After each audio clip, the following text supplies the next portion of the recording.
Pour les téléspectateurs qui viennent de nous rejoindre, nous entamons la seconde partie de l'Africa Newsroom avec nos éditorialistes Camille Sari, Gracien Rukinikiza et Nadia Lamarkbi. Il est temps de découvrir le dossier du jour.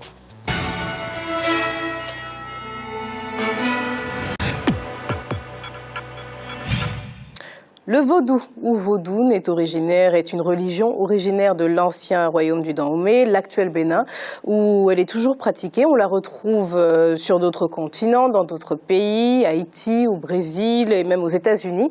À travers le monde, le culte vaudou compte au total à peu près 50 millions de pratiquants, mais c'est bien le Bénin qui demeure incontestablement le berceau du vaudou, une religion qui cohabite en harmonie avec les autres. Reportage de Chérel Iwatawema, notre correspondante au Bénin. Ancienne de plus de 4000 ans, la religion vaudou est un culte des esprits du monde invisible. Elle représente l'ensemble des moyens de communication pour entrer en relation avec celui-ci. Répandue à travers le monde à partir du XVIIe siècle, du fait de la traite négrière, la religion vaudou est aujourd'hui un culte qui rassemble plus de 50 millions d'adeptes. Née de la rencontre des cultes des divinités Yoruba du Nigeria, Orisha, et Evé du Togo, elle tire ses origines de l'ancien royaume du Dahomey. En langue fon, celle que l'on parle dans le sud du Bénin, le mot vaudou signifie « ce que l'on ne peut élucider, la puissance efficace ». Le vaudou symbolise également Dieu ou esprit. Segbolissa, une divinité vaudou symbolisée par le caméléon, est l'émanation du Créateur unique, Dieu suprême et Dieu du soleil, qui détient le pouvoir du monde. Quand vous voulez les implorer tous, si vous venez chez Segbolissa, vous implorez toutes les forces que vous voulez chez lui, parce qu'elle est la mère, elle est la créatrice, c'est elle qui a engendré tous les autres. Donc elle regroupe toutes les forces en elle. Toutes les forces. Segbolissa est l'ensemble des forces de divinité. Plus de 260 divinités constituent le panthéon vaudou. Chacune d'entre elles rend hommage à un élément de la nature. Dan pour la mer, Ogun, protecteur des forgerons et des guerriers, s'apparente aux métaux. Dieu de la variole, dieu de la maladie, Sakpata, l'esprit de la terre. Des offrandes et libations sont apportées à ces différentes divinités qui procurent en contrepartie des bienfaits. Sakpata, c'est une divinité qui, en fait, ne fait que du bien. Et quand vous êtes un bon adepte de Vaudou Sakpata, quand vous avez, n'est-ce pas, de problème, et que intérieurement vous vous référez, n'est-ce pas, à cette divinité, il arrive des moments que vous vous mettez en transe. Parmi les divinités les plus honorées figure également le dieu du tonnerre et de la foudre, l'élément feu Revioso. Divinité justicière, il incarne l'ensemble des phénomènes atmosphériques et sanctionne ceux qui ont commis des impairs. C'est un vaudou puissant que le Créateur a donné aux hommes. Il protège le pays, il révèle les pensées sombres des imposteurs.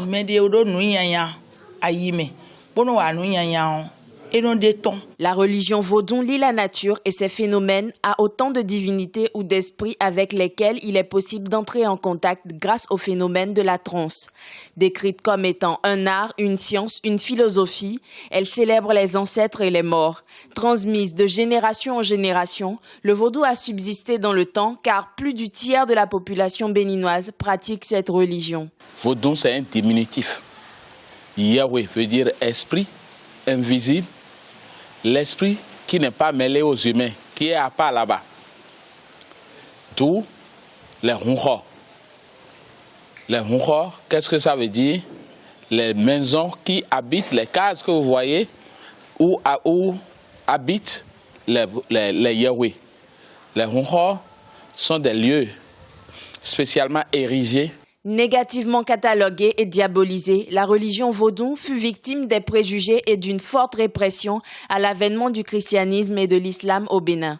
Fidèles au culte initial vaudou, des courants de syncrétisme sont nés et prennent le pas sur cette perception biaisée des religions traditionnelles. Créée depuis 2006 dans la commune d'Abomey, la congrégation Vaudou Yahweh est un exemple de syncrétisme et voue un culte à toutes les divinités vaudou sans exception.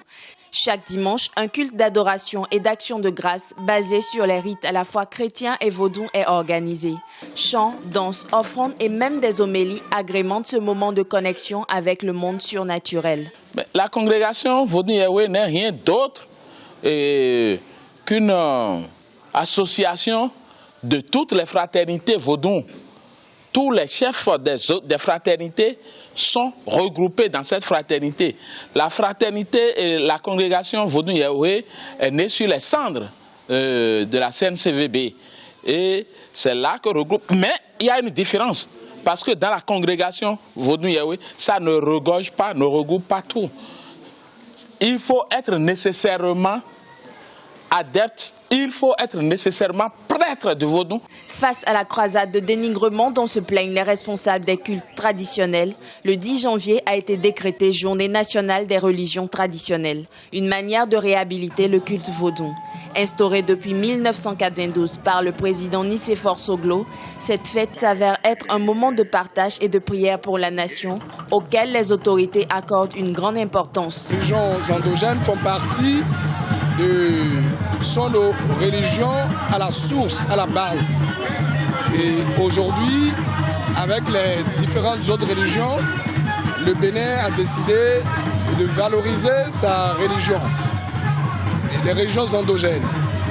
Vous avez le volet cultuel et vous avez le volet culturel. Ici au Bénin, nous sommes nés de familles où se pratique le culte vaudou. Bon, donc aujourd'hui, pour pérenniser ces valeurs ancestrales et coutumières, le gouvernement de notre pays a institué la fête, n'est-ce pas, nationale du culte vaudou. La journée des religions endogènes permet aux Béninois de la diaspora de se rapprocher de leur pays. Elle assure également la visibilité du Bénin et met en avant ce fondement culturel qu'est le vaudou. Pour mieux défendre cet héritage ancestral, les chefs religieux et traditionnels se sont réunis au sein d'associations des cultes endogènes. Incomprise par les autres religions et marginalisée, le vaudou a résisté aux épreuves du temps, de la stigmatisation sociale et culturelle.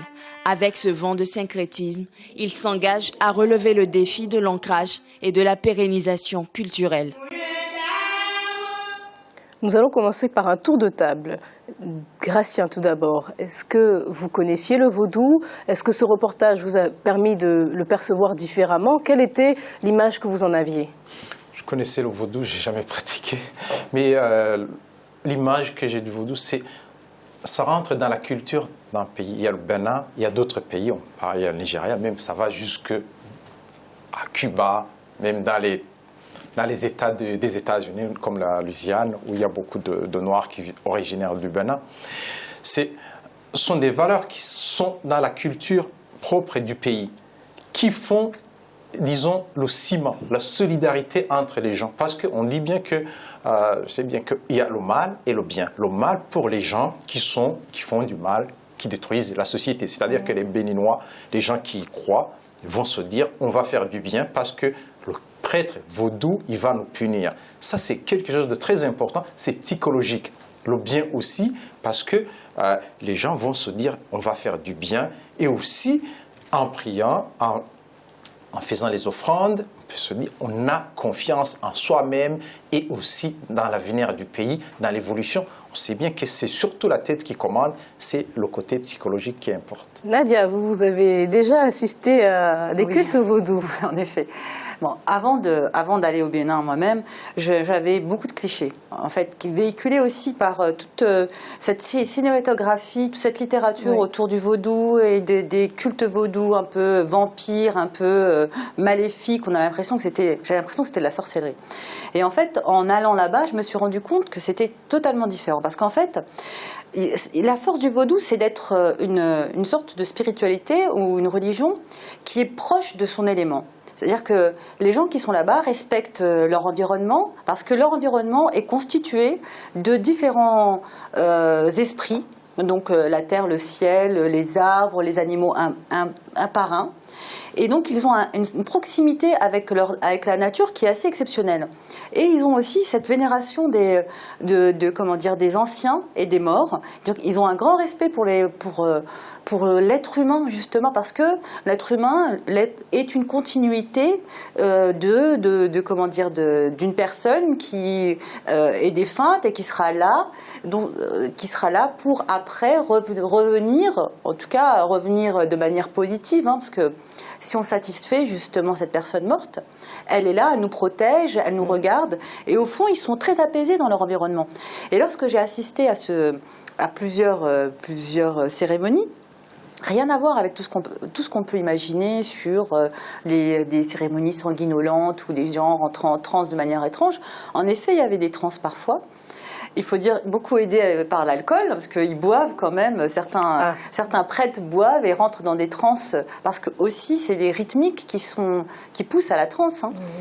Et c'était plutôt folklorique à mon sens. Bon, c'est vrai que j'ai cette distance aussi parce que je ne suis pas de la même religion et que le regard que j'ai en tant que monothéiste, en fait, issu d'une religion monothéiste, n'est pas le même que ceux qu'ils peuvent avoir. Mais juste pour préciser, les personnes que j'ai rencontrées là-bas pouvaient être musulmans et respecter le vaudou, pouvaient être chrétiens et respecter le vaudou. Pour eux, ça fait partie de leur identité plus que d'une religion en fait qui serait non superposable à d'autres. Et vous aussi, Camille, vous partiez avec quelques a priori. Oui, enfin, moi, je fais un parallèle quand même entre ce qui est le vaudou tel qu'il est pratiqué au Bénin, etc., et tel qu'il est pratiqué en Afrique du Nord. Il ne faut pas oublier quand on parle... Je ne sais pas si on peut appeler ça vaudou en Afrique du Nord. Oui, on ne l'appelle pas vaudou, mais c'est vraiment les caractéristiques.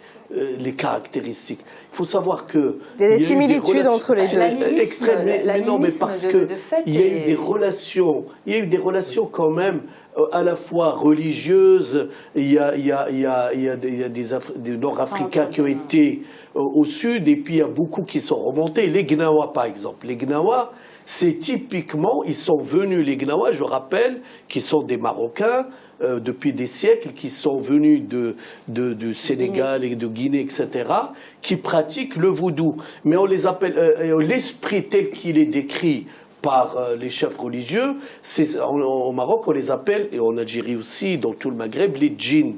Les djinns, ce sont des esprits, il y a de la sorcellerie dedans, mais moi je dis, si je suis long, vous m'arrêtez, mais il faut aussi dire qu'il y a aussi les victimes, c'est-à-dire des gens qui ont besoin de comprendre un certain nombre de phénomènes, et il y a aussi des gens qui utilisent ça pour s'enrichir, et on a vu beaucoup de personnes s'enrichir sur le dos de certaines personnes. Peut-être pas dans le cas du Bénin. En fait, à mon sens, c'est quand même, et je me permets, Camille, un peu de vous contredire, c'est quand même deux choses bien distinctes, parce qu'aussi, en Afrique du Nord, n'oublions pas que les djinns sont cités dans le Coran, donc ça fait partie aussi de la culture d'Afrique du Nord que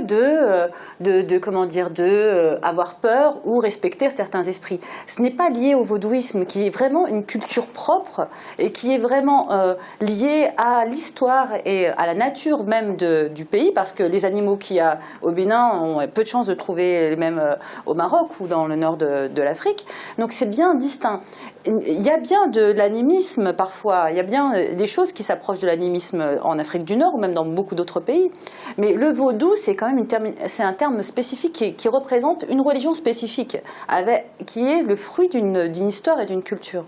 Et c'est aussi, Gratien, vous allez réagir à cela, c'est aussi l'un des seuls cultes, l'une des seules religions à s'être exportée, africaine, à s'être exportée dans d'autres continents, hormis bien sûr les religions monothéistes qu'on connaît, aux États-Unis, à Haïti, c'est peut-être dû aussi aux esclaves qui ont été emportés vers ces régions-là, mais qui a perduré et qui continue à l'heure actuelle à être d'actualité. Oui, c'est lié d'abord à l'histoire parce que le vaudou est pratiquement l'émanation d'un croisement entre des royaumes. Il y avait le Dahomey, il y avait d'autres gens qui venaient du Nigeria. On a parlé des Francs ou d'autres. C'est aussi lié à l'esclavage parce que les esclaves se retrouvaient dans d'autres contrées, avaient besoin de quelque chose pour être en forme. Et on sait bien que son genre de religion... Ils restaient connectés à leurs racines aussi. Oui, rester connectés. Ce genre de religion, ils pratiquaient ça en secret, en cachette, parce qu'il ne fallait pas que les maîtres les voient en train de prier, en train de faire ces ces cérémonies, ça a aidé beaucoup de gens à résister, à travailler, à avoir de la force morale qui fait la force aussi physique. Si les gens mangent une fois qu'ils prient le vaudou, par exemple, ils sont dans leur force morale, spirituelle, et ils arrivent à tenir. C'est ça surtout qui a fait que le vaudou reste toujours dans des pays, on voit des pays, par exemple, actuellement aux États-Unis, que le vaudou soit pratiqué, on pourrait se dire, c'est incompréhensible, mais en Louisiane en particulier, c'est toujours quelque chose de consistant qui aide ces gens à tenir, que ce soit même à Cuba. C'est une autre forme du vaudou. Hein. Oui. Le vaudou, mais c'est l'évolution. Maléfique, hein. On a gardé du vaudou que ce côté alors justement, sorcellerie. Parce qu'il y a vraiment cette question, le vaudou, en Occident et ailleurs, est parfois mal perçu. Alors à quoi c'est dû? Parce que vous avez parlé de cinéma, effectivement, dans cette industrie, le vaudou est présenté d'une manière un peu péjorative. Effectivement, il y a certains reportages, certains documentaires. Comment on l'explique? À mon sens, il y a c'est pas seulement le vaudou qui est présenté de manière maléfique, hein, c'est tout ce qui vient un peu de ces cultures que les Occidentaux, entre guillemets, parce que je me permets de faire un terme généraliste, mais ce n'est pas vraiment le cas, ne comprennent pas. Et au fond, on a bien vu l'histoire de l'Amérique est ainsi faite. Le noir a toujours été déconsidéré, sa culture a été déconsidérée, on considérait qu'il n'en avait pas. Donc, ce qui lui est propre est toujours considéré comme maléfique parce que le fait d'être noir, déjà pour eux, c'était une malédiction. Le fait d'être noir, c'était supposer que autour de la personne de couleur, tout un halo de choses négatives tourne. Et on voit bien dans la construction, et je me souviens encore de certains films, où en fait, le fait même de parler une langue qui n'est pas leur langue, pour eux, c'était déjà déclamer des sorts ou quoi, alors que la personne pouvait juste dire bonjour, comment ça va. Pour eux, déjà, c'était mal interprété. On a une vraie scission au moment où, justement, certains Noirs ont pris possession des caméras et ont commencé à détourner l'image du Noir, en fait.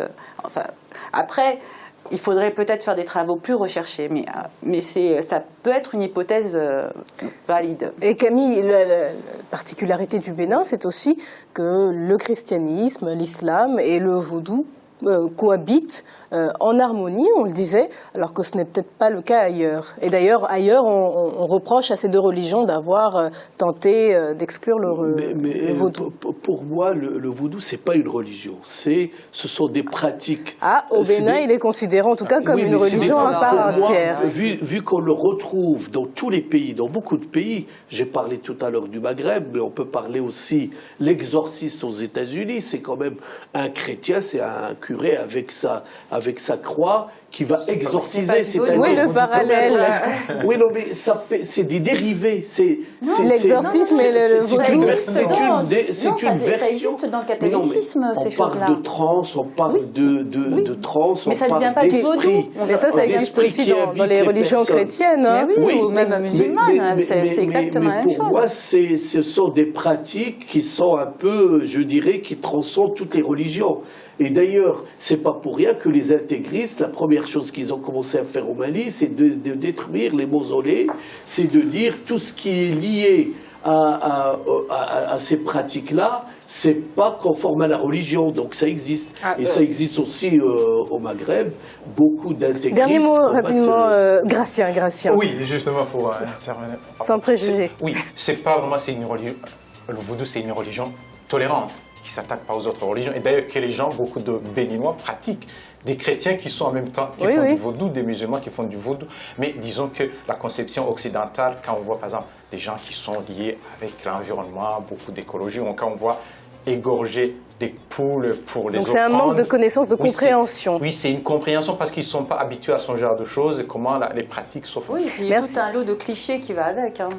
Merci à vous, c'est la fin de ce débat. On va rappeler les principales informations que nous avons développées en première partie d'émission. Le roi du Maroc, Mohamed VI, est au Mali, à Bamako. La signature d'une dizaine d'accords de partenariats économiques est prévue entre les deux pays. La question de la réconciliation nationale et du processus de paix est également au menu des discussions. Au Cameroun, Cameroun, le couple présidentiel est arrivé mardi dans la capitale du sud-ouest, Buea, 48 heures avant le début des festivités marquant le 50e de la réunification. Nous avons pu entendre notre correspondant Paul Deosingwe expliquer qu'effectivement il y avait un monument de la réunification qui avait été inauguré par le président Paul Biya. En troisième partie d'émission, nous parlerons de la clôture du forum de l'Union maghrébine des employeurs au Maroc et nous verrons l'état des relations entre les syndicats et le gouvernement au Sénégal. A tout de suite.